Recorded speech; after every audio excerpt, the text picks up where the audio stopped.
This is old school of the VPN application. Very, very simple layout. Down here we see USA 2. This is pretty much where you can tap on it. It's opening here. Select your server. You only have 3 servers which you can use. So I do recommend selecting on the auto option here will automatically select the best server for you. Just tap on OK here and it will start connecting to the best server for you to use. As you can see here, it will take a while, so be a bit patient. As you can see here, you have the time left for here. So do give you how much 10 minutes connection time, but you're gonna need to either watch ads to stay connected. You're gonna watch ad to get a 15 minutes connection time or a 30 minutes connection time, whichever one you choose.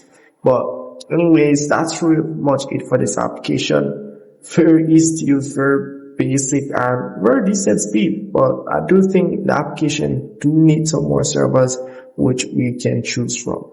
But that's really much it. If I missed anything at all, just comment below and let me know. See you guys in the next tutorial.